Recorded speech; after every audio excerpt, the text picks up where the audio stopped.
ભેસાણ તાલુકાના સામાજિક અગ્રણીઓ દ્વારા મામલતદાર કચેરી ખાતે આવેલા મેઘજી ભેસાણીયાના સ્મારકને હાર પહેરાવીને 136મી જન્મજયંતિ નિમિત્તે Bhesan bar council of India તેમજ તાલુકાના સામાજિક અગ્રણીઓ દ્વારા ઉજવણી કરવામાં આવી હતી। 1930માં મેઘજી ભેસાણીયાએ દેશવાસીઓને કહ્યું હતું કે દેશને શસ્ત્ર વગર સ્વરાજ મળશે। આપણા બધાના દુઃખનું મૂળ કારણ અંગ્રેજો છે। ભલે મને તોપના ગોળે ઉડાવી દે તો પણ જ્યાં સુધી દેશને આઝાદી નહીં મળે ત્યાં સુધી દેશ કાજે નીકળી પડો। આવા નીડર, નિષ્ઠાવાન અને સત્યાગ્રહી સ્વતંત્ર સેનાનીઓના બલિદાનના લીધે ભેસાણ તેમજ દેશની જનતા ગૌરવની લાગણી અનુભવી રહી છે। આ ઉજવણીમાં પૂર્વ ધારાસભ્ય, જિલ્લા પંચાયતના સદસ્ય, અન્ય પાર્ટીઓના સદસ્યો સહિત ગ્રામજનો ઉપસ્થિત રહ્યા હતા। આજે ભેસાણ ગ્રામ પંચાયત કચેરીમાં ભેસાણ ગામના સત્યાગ્રહી જે થઈ ગયા મેઘજી બાપા, મેઘજી જેઠા ભેસાણીયા, એમનો 137મો જન્મદિવસ છે। મેઘજી બાપાએ સમાજ માટે જે ભોગ આપ્યો, સંન્યાસ જીવન સ્વીકારી અને એમણે પોતે એ આજીવન કહી શકાય કે આજીવન એમણે સમાજને માટે જ કાર્ય કર્યું। એમણે પોતે આઝાદી મળ્યા પછી પણ કોઈ નામની અપેક્ષા નહોતી રાખી કે કોઈ પદ મેળવવાની અપેક્ષા પણ નહોતી રાખી। એમણે પોતે સંન્યાસી તરીકે જીવન પસાર કર્યું, કોઈ લાભ લેવાનો પ્રયાસ ક્યારેય કર્યો નથી।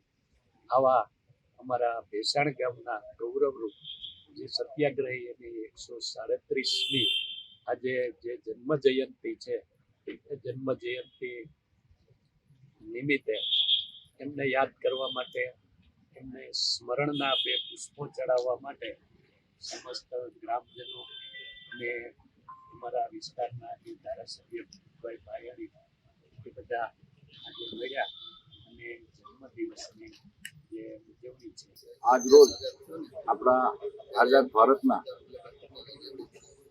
આઝાદીને આજે 78 વર્ષ પૂર્ણ થવા જઈ રહ્યા છે, ત્યારે આઝાદ ભારતના આઝાદીમાં જે પાયામાં ખંડાયેલા વ્યક્તિઓ, એવા એક વ્યક્તિ જે અમારા ગામનું ગૌરવ, અમારા તાલુકાનું ગૌરવ, અમારા જિલ્લાનું ગૌરવ એવા મેઘજી બાપા ભેસાણીયાની આજે 137મી જન્મ જયંતિ નિમિત્તે આજે મામલતદાર કચેરી ખાતે એમનું જે સ્મારક બનાવવામાં આવ્યું છે, એ સ્મારકને માલ્યાર્પણ કરી એમને સ્વીકૃતિ આપી પહેરાવી અમે એમના 137મા જન્મદિવસની ઉજવણી કરેલ છે। મેઘજી બાપા કે જેઓ જીવન પર્યંત દેશને આઝાદી મળે એ દિશામાં ખૂબ જ કામ કર્યું હતું ને એક વિચારશીલ વ્યક્તિ હતા।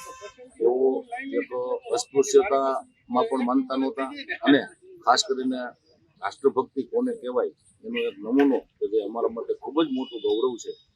એ અમારા ગામની અંદર એમનો જન્મ થયો હતો, એ અમારા માટે ગૌરવની વાત છે। આજે એમના 137મા જન્મદિવસ નિમિત્તે અમે સૌ એમનો જન્મદિવસની હર્ષભેર ઉજવણી કરી છે। એમના વિચારો સમાજમાં પહોંચે અને એમની જે જીવનશૈલી હતી કે જેઓ સંન્યાસી તરીકે જીવન જીવતા હતા પોતે, અને દેશ માટે એક એમને આગાહી કરેલી હતી 1930માં કે આ દેશને શસ્ત્ર વગર આઝાદી મળશે, અને એમને બોલ્યા પછી 17 વર્ષે દેશને શસ્ત્ર વગર આઝાદી મળી। એવા વિચારશીલ વ્યક્તિ જે મેઘજી બાપા ભેસાણીયા, એમની આજે 137મી જન્મજયંતિ નિમિત્તે એમનું જન્મદિવસની ઉજવણી કરી અમે બધા ખૂબ જ ખુશ છીએ અને એમના વિચારો લોકો સુધી પહોંચે, એમના જીવનના કરેલા કાર્યો લોકો સુધી પહોંચે એ દિશામાં સૌ અમે કામ કરશું અને લોકોને જાગૃત કરશું। જોગાનું જોગ વહીવટીતંત્ર દ્વારા પણ આજે ઉજવણી ચાલતી હોય રાષ્ટ્રીય પર્વની, અને એ તારીખમાં જ બાપાનો જન્મદિવસ હોય